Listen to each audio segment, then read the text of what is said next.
We worship thee alone. We ask for help. Show us the straight path, the path of those whom thou hast favored, not the path of those who earn the anger, nor are those who go astray. Amen. Again, we welcome all of our listeners to the Islam Today show. I am not Camila Rashad. I am Aliyah Kabir. Camila is off today, enjoying a well-deserved celebration with her family. For those of you who know Camila, she has been studying for her PhD for quite some time, and this week she defended her dissertation successfully, so she is with her family today celebrating, and we wish her all the best. We congratulate her, and we hope that she is enjoying a wonderful day off. So in the studio, you are listening to Aliyah Kabir, and in the studio I have Tahira Muhammad. Assalamu alaikum. Wa alaikum salam. Alhamdulillah, I'm so glad that you were able to come in today. Thank you for having me. And Tahira, I can't even remember how we met. How did we meet? I think we have mutual friends. Yes, so definitely. Dr. Susie Q. Yes, Dr. Susie Q. Yes, absolutely. So, Tahira is a researcher, and her research is primarily in the field of studying sickle cell disease. She is the founder of Transition with Power.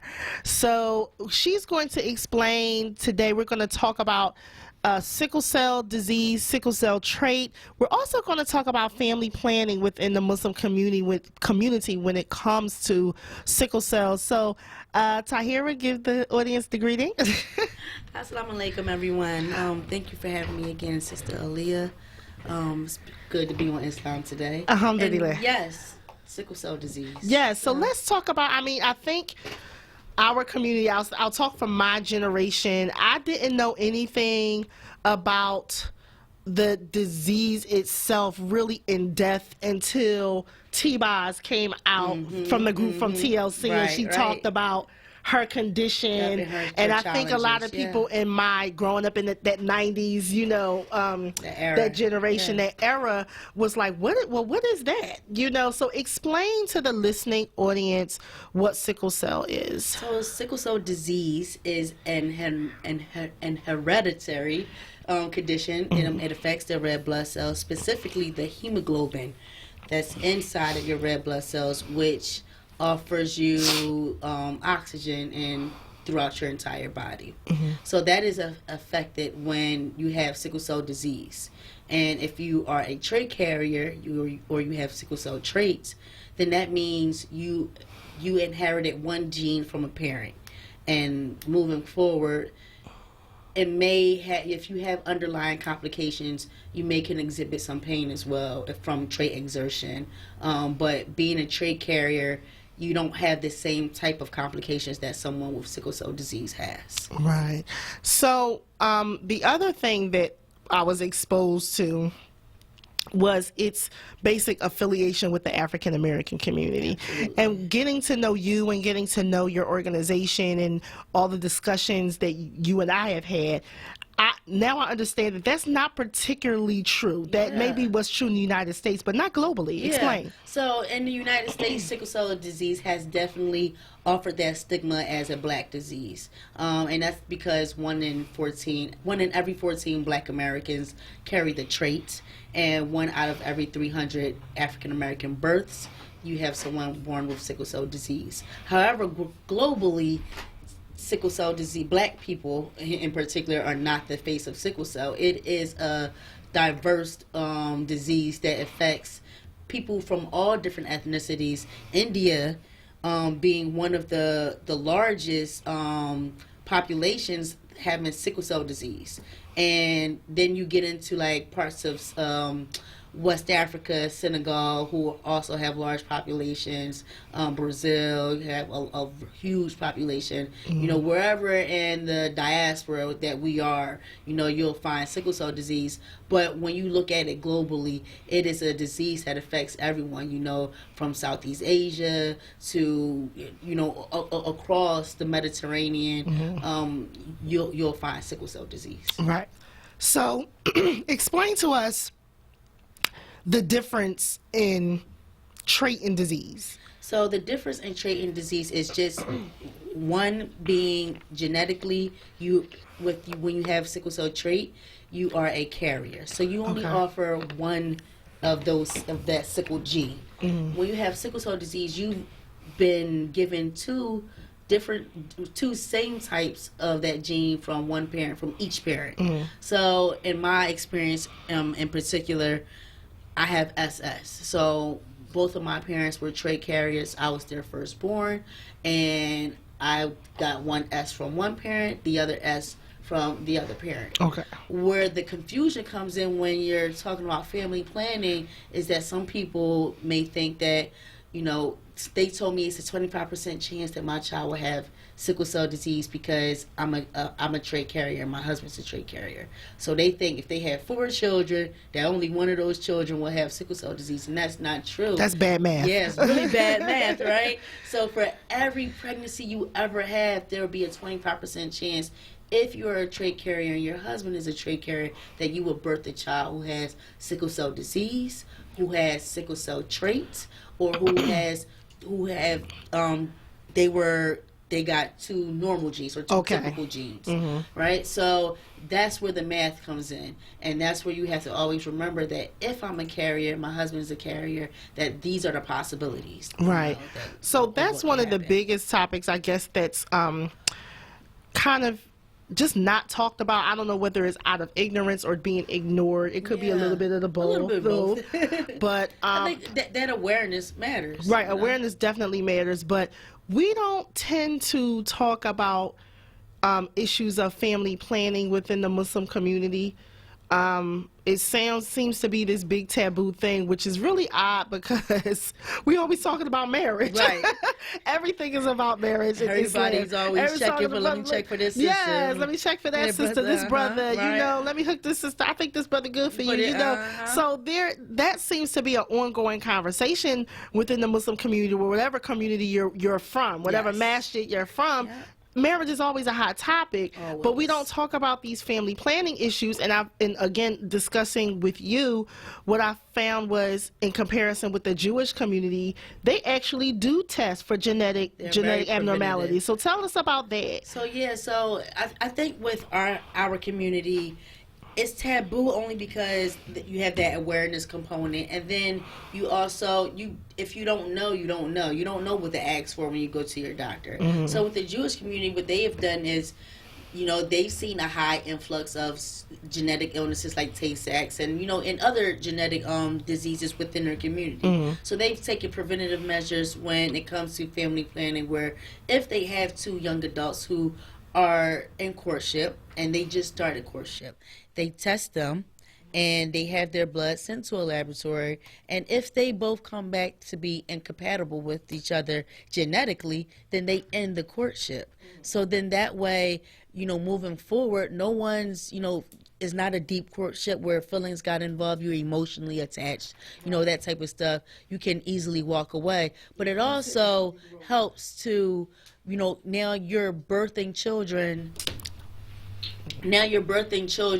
who, now you have a chance to birth a child who is healthy, or who has a chance to have a life where, their health is not a big obstacle and they have all of these challenges. And so that's what we want to do. And when you talk about the slogan sometimes that you may hear in the sickle cell community is break the sickle cycle. When you talk about breaking the sickle cycle, you have these curative therapies that are coming down to cure sickle cell, but one of the obvious ways is to not have children with someone who is a trait carrier, or, to be preventative. Right. And take preventative measures. Sometimes we work backwards instead of working forward. Right.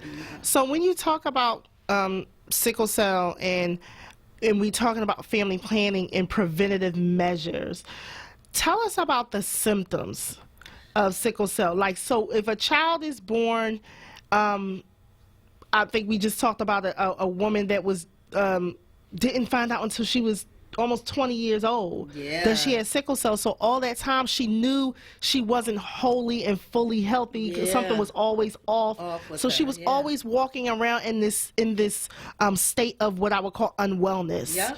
You know, but not quite knowing what was going on. So tell us, what is the procedure now? A child is born. Is this something that they test for as soon as the child is born, So when they now leave? in 2019 we have universal screening. Okay. Every child, regardless of ethnicity, even if you look black, if you look white, it doesn't matter. You're getting tested for sickle cell disease. So not you're getting tested for sickle cell disease. You're getting tested for sickle cell trait. Okay. If your child it turns out to be a trait carrier, a letter is sent home.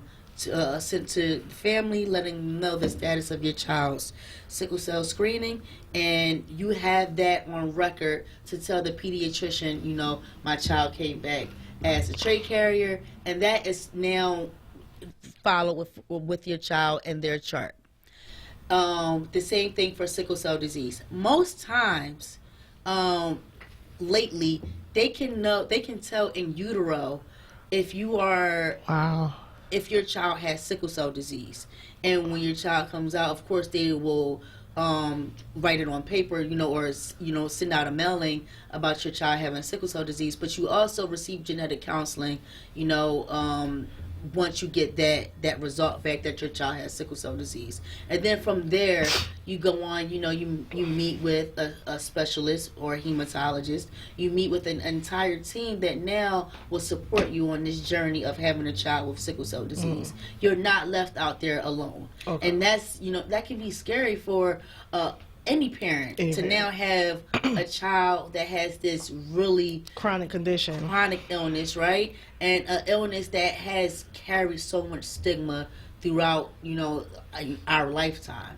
So that's the one thing that I want parents to understand, that you do have support out there. There are many organizations that offer support to families who have children with sickle cell disease. And, you know, our local children's hospital of Philadelphia does a wonderful job with reaching out, with offering support groups, with offering groups that are just for caregivers who have children with sickle cell disease, who have groups for children who become, you know, adolescent age, and now they can meet other children who have sickle cell disease. And the same thing for that teenager stage as well. So you're not left out there alone. However, it's challenging, and I know that just from the perspective of being a young adult with sickle cell disease, but remembering seeing what my parents went through with raising me and raising me to the best of their abilities with having a chronic illness is tough. And it's not something that, and if you can prevent it, you want to do that. Right. Especially within our culture of black people, we tend like ain't nothing wrong with their child. It's like they don't have like you can't look at the child. Right, and it's such like a what they say illness, it's an invisible right? illness, exactly. So it's not like a cancer where it's you can see that person is sick and they're going through chemo, and sometimes with sickle cell disease, I could be in a lot of pain and not say anything, and it's not visible. You know, especially when you've learned to cope with pain throughout your life. You know, you try to have some dignity about something. Right. So you may not be hooping and welling, but that also can be doing that, having that reaction can sometimes be detrimental when you're trying to get help from the healthcare community, from the medical community. Okay. Because then they'll say, well, you don't look like you're in pain. You sitting there and you talking to me. You in pain? Right? But it's like... your threshold is so high because but of my it. threshold's high, but not only I'm trying to maintain some dignity. I'm not trying to fall out on the floor, but I'm coming to you because I need help. Right. And I want you to help me. And I don't want you to look at me as a drug seeker, you know, because that's not what I'm about. Which is hard now with this opioid crisis. Epidemic, Yes. right? This opioid epidemic has left the sickle cell community like out on a whim. You know, we're getting the brunt of it. And statistically, you know, when you do the research, we're not the abusers. Right. The research shows no one with sickle cell is dying from an opioid overdose. Okay. And that's something that says a lot, especially in Philadelphia where you have Kensington, you know, K&A, where they're pushing these clinics, these outside clinics, in a place so they can do their, you know, have their works and do what they do out We'll call get all of those that. safe shoot up. Right. What I call safe shoot up spaces. spots. Yeah. Right. So Right. you get all of this pushback when I go to an ED and I tell you I'm having a sickle cell crisis, and you know that in order for me not to feel this type of pain, that I have to be treated with an opioid. Right. Right. So now you leave me in the ED for 8 hours.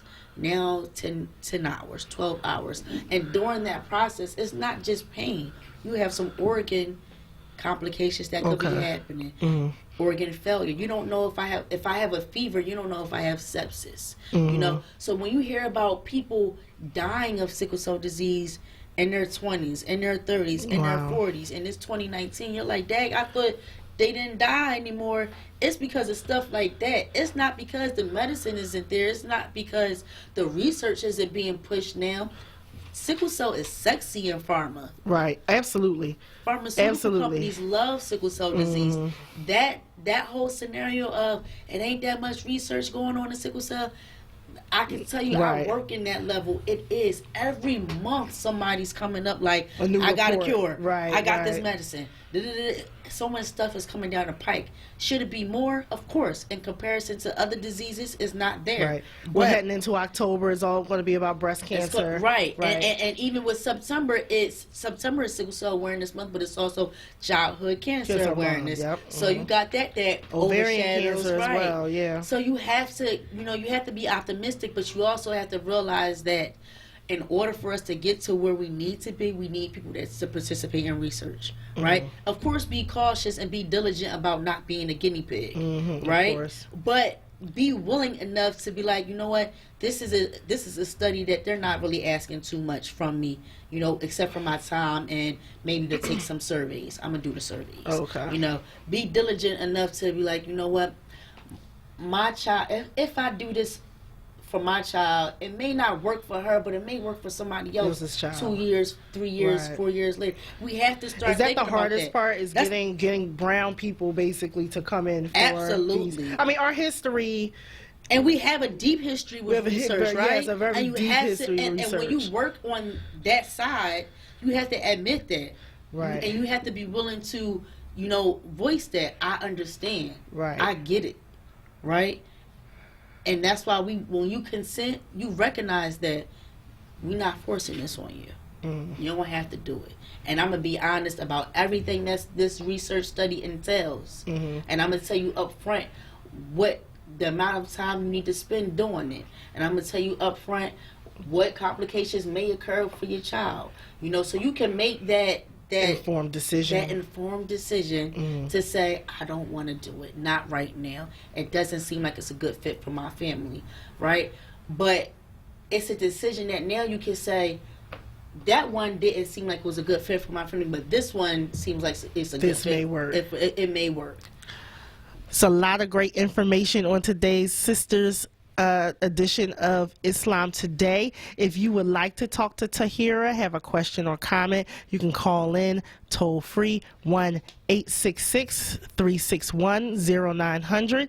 We are also here in locally 215-634-8065 here on Black Talk Media here at WURD 900 AM. Now, let's discuss. I really wanted to get into your work because you're very specific with Transition with Power. Yes. Okay. So tell us about the mission of Transition with Power. So I represent two foundations, Transition with Power and the Crescent Foundation. Transition with Power started for me as it was my baby, because I felt like that age, that gap of when you're transitioning from pediatric care to adult care was often missed or was like mishandled. You have such great care if you come from a pediatric facility like the Children's Hospital of Philadelphia, right? And then you go into the adult world. You become 21, 22, and now it's time for you to leave. Leave the nest. Say goodbye to everyone you've ever known who's taking care of you while you've been living with sickle cell disease. You've been healthy, you've been thriving. Then you get out there and you have your first crisis as an adult. And you got to take that trip to an adult ER, an adult emergency department And convince them. that, hey, I'm really in pain over here. I am not an opioid abuser. I'm not. This is my diagnosis. So okay. that's the first time, and then you start realizing, so what should I do in the future to make them get that I'm not, using. I'm not, so that they can help me. Should I That's dress a crisis up? in itself. Right? So Right. it's so stressful. Should I dress up? Should I put on my best work attire? Should I put on my work badge because I work at CHOP and I'm in the same industry as them?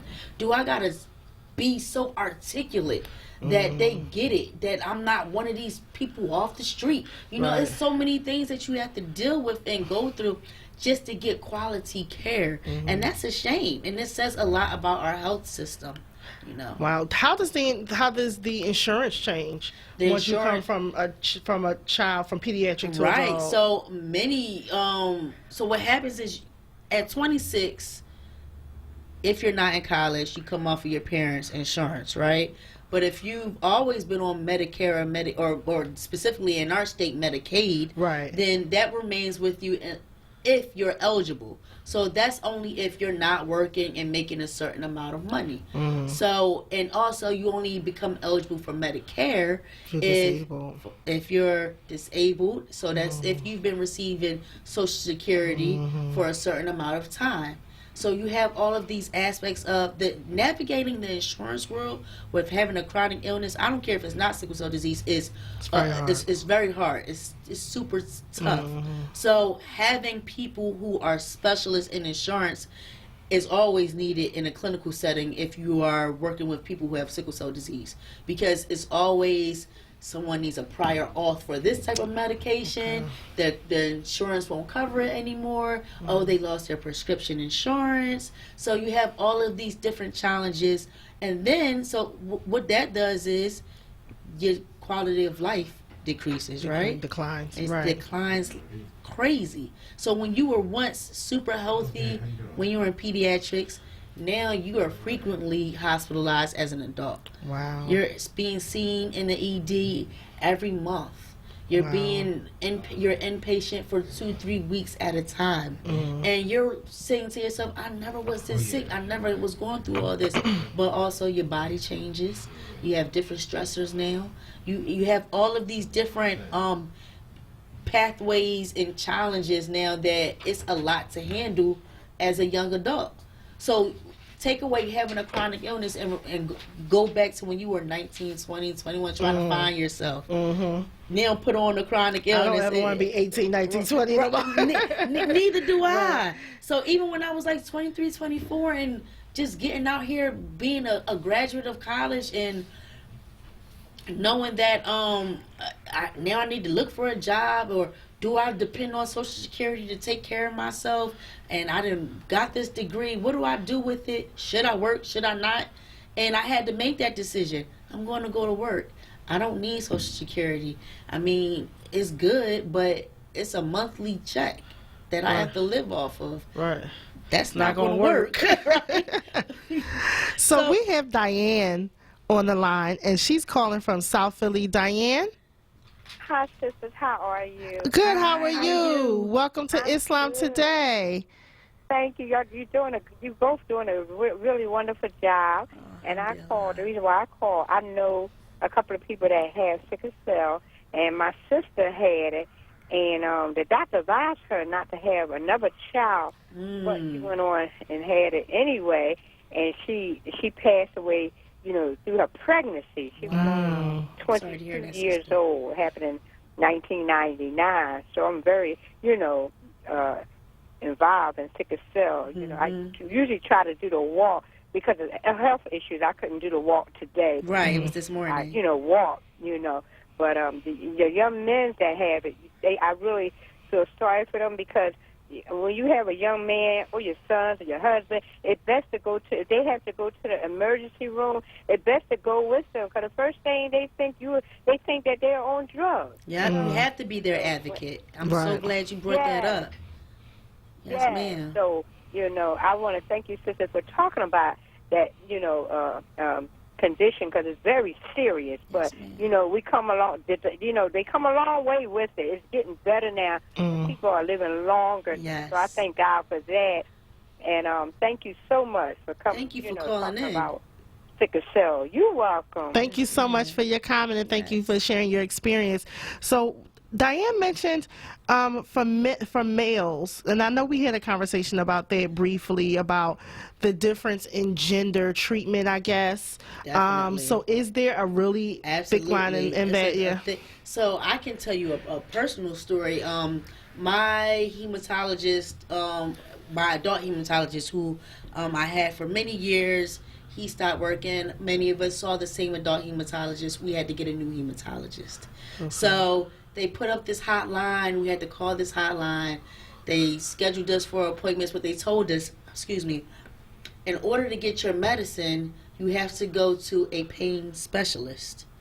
So we were like, okay, if that's how you that's do how things, that's how you gonna do it. Okay, right, we do it, right? Especially because at this point I don't really have a choice. It's not too many hematologists in Philadelphia who specialize in sickle cell disease. Okay. So if this is what I got to go through, I got to go through. So a bunch of us, you know, we were like, are you going to go down to South Street to the pain specialist? I'm like, yeah, I'm going. All right, I'm going to go too. So we all went on, like, we scheduled our appointments on different days. The feedback that I got from my male friends about when they went, they on site had to take a drug test, a urine test. Wow. When I went, they didn't do that to me. Wow.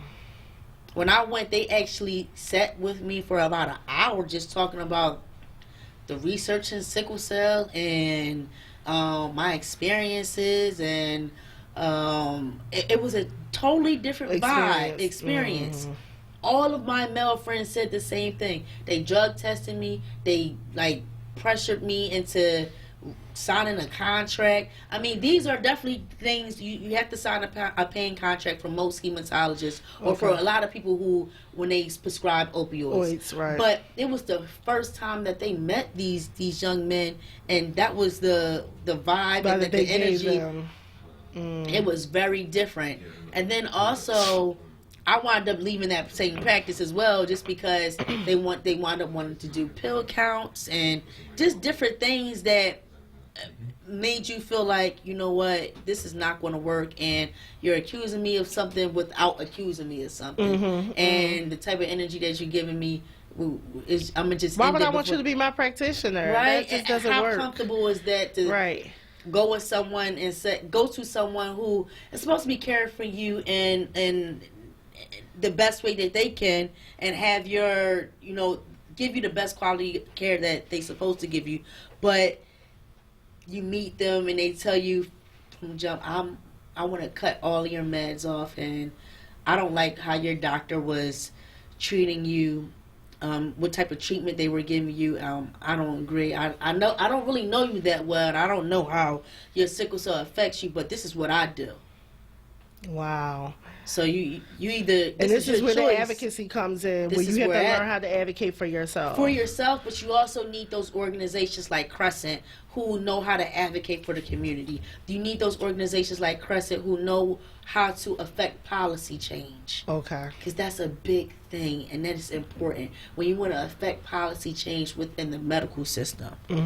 And what policies need to change, because there are protocols that should be in place when caring for those who have sickle cell disease, whether it's inpatient or outpatient. So that's where we are now. And now we have a tight group with great guidance and mentorship from those who are in the establishment, who are doctors and leading the sickle cell front. But now they're guiding us as young adults who are on that end of, this is how you got to move when you go to these meetings about policy. When you're invited to the NIH to sit on these boards, this is what you ask for, right? Because that's what other groups do. That's what breast cancer do. That's how they move. They sit and strategize. They sit and strategize. They all come together. They say, this is our one pager of what we want. Right. And you have to start talking to your council people. I'm not voting for nobody unless y'all on board and can get this right moved. Especially with our local hospitals and stuff. It's no reason why we should have hospitals who don't have a comprehensive, an adult comprehensive center in Philadelphia, or who don't readily receive sickle cell patients. But this is where we are. So that's where the advocacy means something. That's where the awareness means something.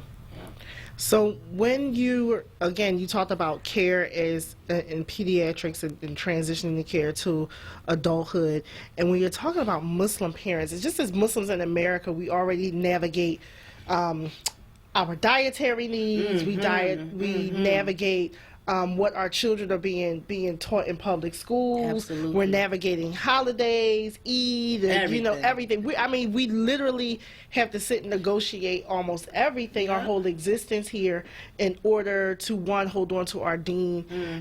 But how is it for Muslims navigating the health system when you're dealing with a chronic condition like sickle cell? Like, I know that the simple things as Muslim women, your primary, you prefer a woman. It seems like the industry is kind of okay with that. They're moving We're not the towards only that. ones that ask for that, right? So, all of those things, or even in medication, I don't want to take gel caps because most likely it has gelatin in it, so give me something else. Yes. If you're going to prescribe something.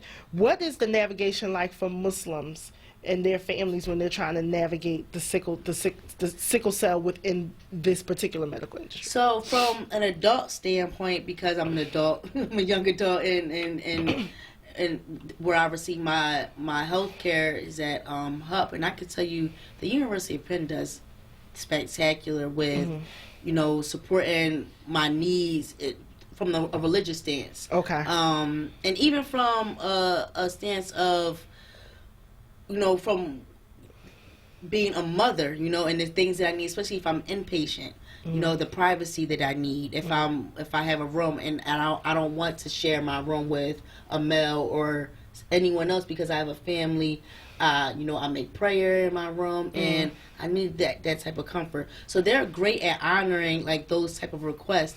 On the pediatric side, I can tell you from CHOP, they're outstanding. Yeah, CHOP is outstanding with CHOP that. is outstanding. It always has been. So it's a world-renowned facility, and they accommodate people from all over the world. I'll never forget Kashif. Of those of you who are from our South Philadelphia Muslim community, Kashif Aziz.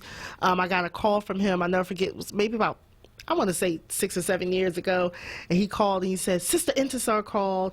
They said there's a Muslim family on their way on a helicopter. There's a child that needs some sort of crisis care at CHOP, and they're coming from a warm climate. It was February. So he said, do you have anything? I said, I'm actually driving. I'm going to pull over to Old Navy and get some clothing, and he came and picked it up or whatever and took it there.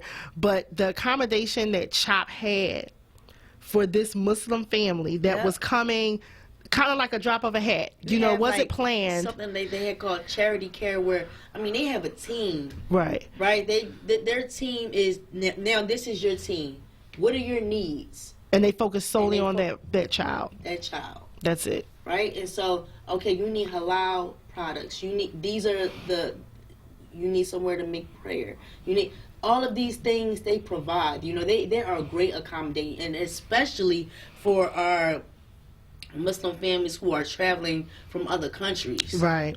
So they have the Ronald McDonald House where they can put them up, and this is where you'll stay at for this time. I am always amazed that they do amazing work. They do really good work. I was just there with the Sisterhood of Salam Shalom, and they asked us. They have guest breakfast chefs, and we went in and we did a whole kosher and halal breakfast. And you wouldn't believe the number of people that are there that said this is great because I kind of have to be picky, about my meals. Exactly. And a lot of them didn't have like religious reasons, but they just know it's cleaner, right? It's halal and kosher cleaner. It's people who are not Muslim or who they don't represent the Jewish faith, and they ask for halal or kosher. Yes, absolutely. They understand that it's slaughtered in a certain way. So it was great they do great work there. So but they're partner, the Ronald McDonald House, they're partnered with all the children's hospitals. All of them. Even in Delaware, AI DuPont or okay. Nemours, they have a Ronald McDonald's house as Okay, well. great. Yeah. So these are partners within the navigation of this Yes, particular yes. journey. So you have to have a great hematologist. A great hematologist. You have to have a great primary and specialist. That's right. People who accommodate you. What about the mental health aspect? Because I know that Yes. sometimes we leave that out. We do, and for a long time we left that out.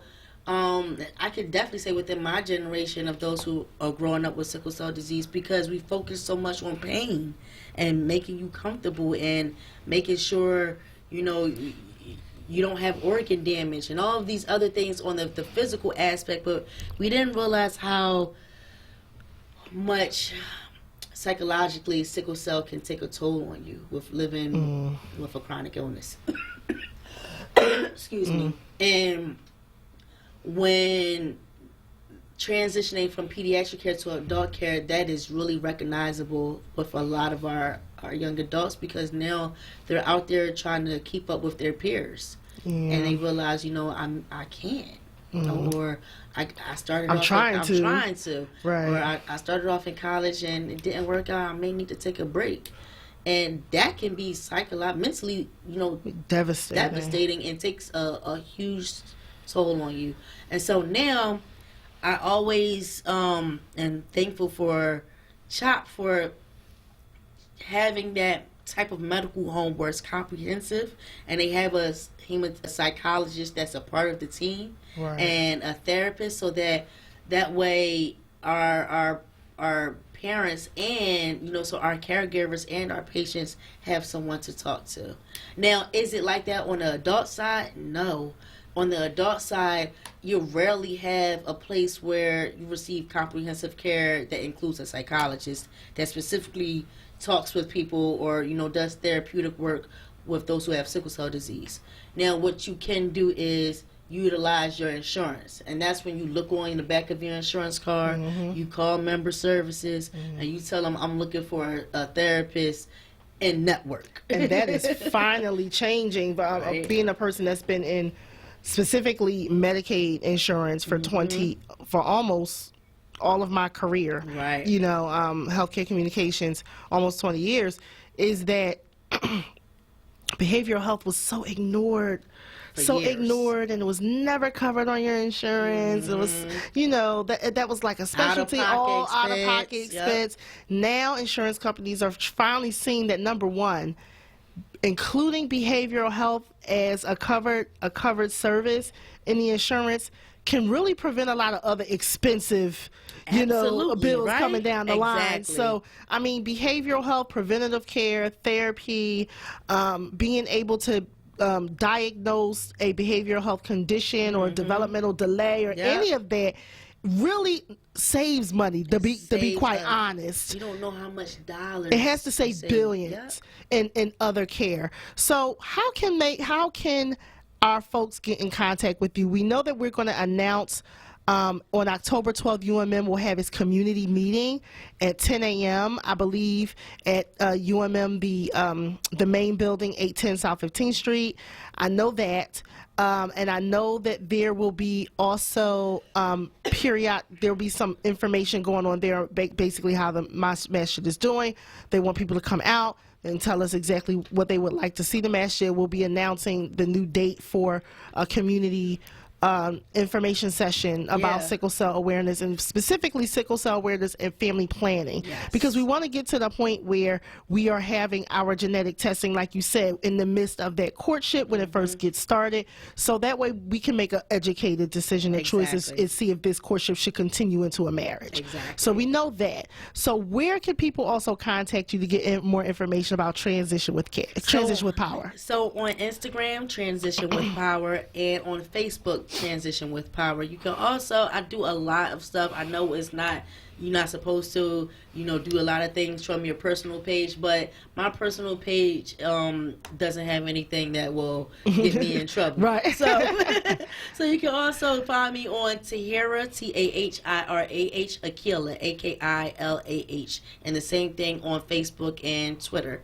So Tahirah Akilah on Instagram, Transition with Power on Instagram, and Transition with Power on Facebook. Thank you so much. I thank you so much for coming in and giving us this information. We are going to transition to our second guest who is on the line. Sister Samia, are you on the line? We don't have her on the line yet? Okay, then I can make some more announcements. So I will tell you exactly what's going on at United Muslim Masjid, and we have some events coming up on October 5th as well. So United Muslim Masjid, we know we have Sheikh Tahir Wyatt, who will be giving his class every Tuesday. So there are two classes. There are two classes that started on the 17th. So every Tuesday from 6 p.m. to 7 p.m. we have principle of understanding the Quran, and Al-Qaid Al-Hissan, part 2, given by Imam Hanif Faust. And we also every Tuesday at 7 p.m. through 8 p.m., we have Belief in the Hereafter, Part 2, Dr. Tahir Wyatt, and that is at United Muslim Masjid, 810 South 15th Street, and it is a free 10-week class. Now, if you have not registered and you've missed those particular classes, you can still come. So please don't let that allow that to keep you from joining the class. Make sure that you just come through. There are actually, and you can go to ummonline.org, and you can also call, you can get online and see exactly what the schedule is and see what the materials are, because sometimes there are materials that are needed, and you'll be able to just join the actual class using those particular tools. Also, tomorrow, Accessible Arabic fall session is starting. So for those of you who have already gone to the orientation, you've taken the placement class, I believe the schedule is online at ummonline.org. You can go there and make sure you know what time your class is. So Accessible Arabic, I will tell you, has been one of the best Arabic classes I have taken in about 20 years. It has been really a great start for someone who learned through just repetition and did not learn through actual study of the letters and putting together words and knowing different vowels and things of that sort. I had that kind of training first when I was young, but as I got older, it was literally just, listening and being able to learn through repetition. So if you want to learn how to translate and you want to learn how to translate, you want to learn how to read, it is a great class. You get I believe it's 8 classes per session per semester for, I think it's all of equivalent of $150. The beginner's class is only $75. Oh, wow. And that includes your materials. It is an awesome class. They start tomorrow. They'll be at Sister Clara Muhammad's school. That's where the fall session is taking place. So if you want to join, you missed the orientation, make sure you email accessiblearabic@gmail.com and try to enroll as soon as possible. We have a caller on the line. Assalamu alaikum wa rahmatullah. This is Aliyah Kabir at Islam Today. Who am I speaking with? This is Samia Rashid. Assalamu alaikum. Sister Samia, yes. So I'm so glad that you were able to call in and share this labor of love that you've been working on called Adorn. Yes. So let's talk about Adorn. Adorn is a documentary about the placement that African American Muslim women have had and the influence that they've had on the fashion industry. Let's talk about that. Tell me why you decided, of all topics, to tackle this topic.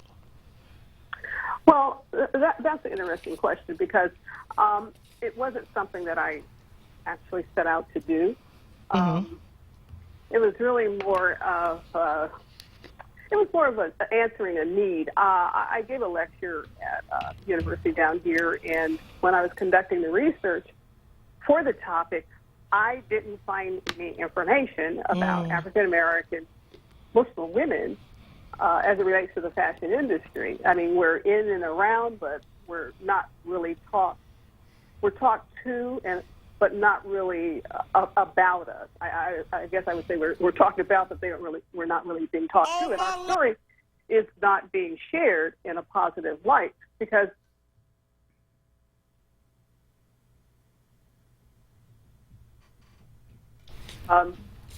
the poster child for American Muslim fashion is not an African American woman.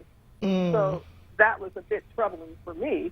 So I thought, well, let's do some digging. And the more digging that I did, the less I found. So Wow. I really just decided to bite the bullet. I mean, I'm not I'm not a prolific filmmaker. I mean, I dabbled, but this was more of taking it. I would say taking the bull by the horns and really starting to address the erasure or the exclusion of African American Muslim designers and the impact that they've had on the industry. So that's how I got into all of this. Wow. So, I mean, when we first talked about this, it made me think about growing up Muslim in the 80s, my parents being reverts, and, you know, how my mother had, you know, trouble just finding her 3 girls modest clothing. So we tended to have custom-made clothing from very young ages. And those women were excuse me, from Pakistan, and most of them were African American. My mother sewed until she went into full-time work. But as I got older, all of the designers that I would frequent were African American Muslim women. But as the modest fashion industry all of a sudden got popular, and what Tahira and I would say, all of a sudden it became sexy to be modest and wear modest clothes, all of a sudden it was just anybody but African American Muslim women who were getting the attention, who are now have these contracts with these major department stores to produce modest clothing, who were getting all the attention on the runways now. And it seemed like we were very excluded. And in my head, I was saying, well, this is troublesome, because that's all I really knew growing up were these women who made our clothing. You know, so I went to Sister Claire Muhammad School here in Philadelphia, and sometimes your teacher made your clothes, you know, so it was very hard to understand why all of a sudden we were excluded, where I kind of felt like we were the foundation. In your research, what have you found about that exclusion? Well, I found it pretty much been at the top of the list, erasure. I just call it erasure versus exclusion. And, you know, when it comes to seeing a woman of color in attractive apparel on the runway, no, you don't see that. I did not find that. And what I began to realize was that this exclusion was playing into a bigger narrative. And to me, that bigger narrative is at a societal level of not showing brown women as role models. Anybody can be but them. So that's what I began to see. I began to see that trend, and the more I dug, the more I found that trend. Wow. So if you're looking for a person that's going to be a representative of, let's say, L'Oreal, that's not going to happen. Not a person, brown person. So until it becomes economically popular and that it fits into a narrative, it's just not something that the powers that be will foster. So your I'm really excited that you chose Philadelphia for your debut. So for those of you who don't know, you should know, because the posters and the flyers are all over social media. They're all over the city. On October 5th, here at Temple University at the Student Activity Center, 755 North 13th Street, we will be in room 200 in the Student Activity Center with your debut reception and documentary screening. And what's so great about this is that the screening is followed by a panel discussion with some of the designers that are actually in the documentary. And those designers have made great names for themselves here in the Philadelphia area. They're our neighbors. They're the people that we go to, the people that we see at Juma. Gwendowan Lubna is also going to be there. So we have all of these great designers, Sister Fatima Abdullah, Sister Aisha. So all of these great sisters are going to actually be on the panel discussion and discussing the topic of African American Muslim women in the modest fashion industry. For those of you who are listening and have not gotten your tickets, you can go to adornphilly.eventbrite.com and get your tickets. There is a student discount if you are a student and senior discount. I believe regular tickets are $20, students and seniors are $10. It is also going to give you, there is complimentary refreshments, there's on the street parking, there is paid parking in a lot. There are going to be vendors there. We want to make sure that you get there on time. We open our doors at 7:30 p.m. What would you like to say to invite the Philadelphia community to this great debut screening? I would like to say to the Philadelphia community that this is a grand opportunity to help share the story and share the journeys of these phenomenal women that we've captured, their journeys, their stories, their life stories. Sometimes they were intense, sometimes they were comical, but I think at this point, if you don't show up, you are just missing a very great treat with featuring the great designers of Philadelphia and across the country. I mean, it's just, we started in Philadelphia, but we've captured the stories of as many of the women as we could, who actually the designers that are coming up now are standing on their shoulders. So we've talked to women from New York to Atlanta to Oakland. We've captured those stories. Well, we're super excited to be your debut city. We are going to make sure that we have a great crowd there to welcome you, Philadelphia style, to the great city of brotherly love and sisterly affection. We thank you for calling in. Again, for those of you who are listening, get your tickets. Do not wait. Get your tickets at Adorn Philly. That's ADORNE Philly.eventbrite.com. Thank you, Sister Samir. We look forward to seeing you next weekend here in Philadelphia, inshallah, and I wish you the absolute best as the tour continues throughout the country. Okay, thank you so much. Assalamu alaikum. Wa alaikum salam rahmatullah. And that is all for today's Sister Show on this sunny 85-degree day in the middle of September. Before we pack up all our summer clothes and get into our boots and leather jackets, we want to thank you so much for listening to the Sister Show. Assalamu alaikum rahmatullah. Allahu Akbar. أشهد أن لا إله إلا الله أشهد أن لا إله إلا الله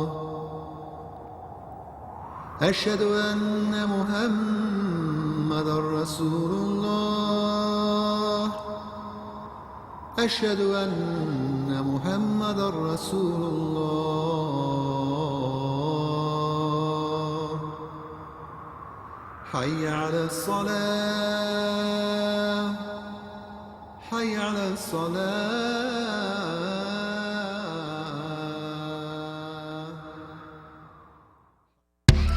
Just one more step. You got it. You're doing great. This is the sound of a nationally ranked top rehabilitation hospital, home to the largest collection of robotics in the United States, where we continually exceed patient expectations. Because no injury is too severe or too minor for our care. There you go. This is the sound of success. Moss Rehab. challenge accepted. We filmed Pennsylvania adoptive families and asked them why more people need to become foster or adoptive parents.